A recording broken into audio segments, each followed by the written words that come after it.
Moving on to renal regulation of phosphate and magnesium ions. Regulation of renal phosphate excretion. Phosphate excretion by the kidneys is primarily controlled by an overflow mechanism. The renal tubules have a normal transport maximum for reabsorbing phosphate, which is of 0.1 millimoles per minute. When less than this amount of phosphate is present in the glomerular filtrate, all the filtered phosphate is reabsorbed.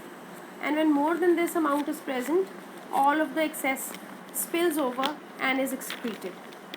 The concentration of phosphate is usually maintained above 1 millimoles per liter because of ingestion of large quantities of phosphate in milk products and meat. Phosphate normally begins to spill into the urine when its concentration in the ECF rises above a threshold level of 0.8 millimoles per liter. This gives a tubular load of phosphate of 0.1 millimoles per minute with a GFR of 125 milliliter per minute. So there is normally a continuous excretion of phosphate into the urine.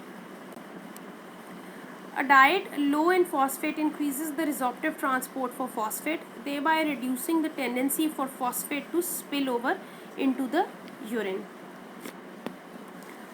The reabsorption of phosphate in the different tubular segments is: in the proximal tubule, 75 to 80% is absorbed. In the distal tubules, 10% is absorbed. And very small amount is absorbed in the loop of Henle and collecting tubules and collecting duct. 10% of the filtered phosphate is excreted. Reabsorption in the proximal tubule occurs via transcellular pathway.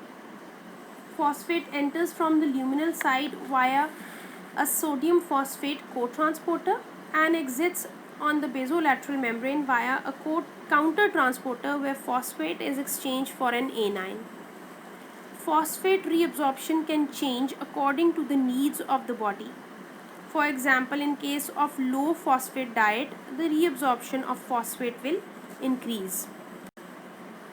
PTH can play a significant role in regulating phosphate concentration through two effects. Number one, by promoting bone resorption and hence dumping large amounts of phosphates into the extracellular fluid from the bone salts. And number two, by decreasing the transport maximum of phosphate by the renal tubules. So whenever PTH levels are increased, the tubular maximum of the tubules for phosphate will decrease and a greater proportion of phosphate is lost in the tubules. And more phosphate is hence excreted.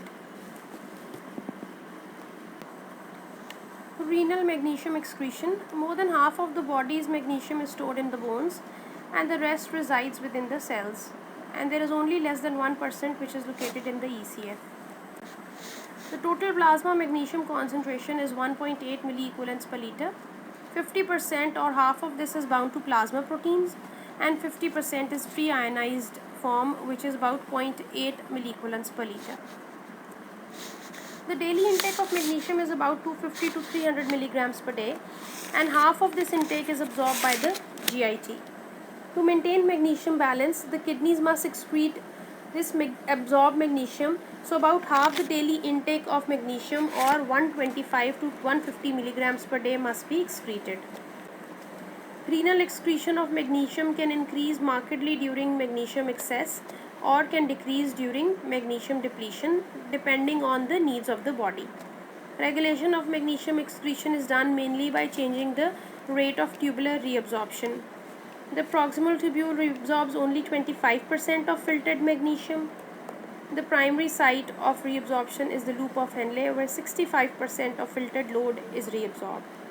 Only small amount, less than 5%, is absorbed in the distal and the collecting tubules. Increased magnesium excretion is seen in cases of increase in ECF magnesium concentration, ECF volume expansion, or ECF calcium concentration.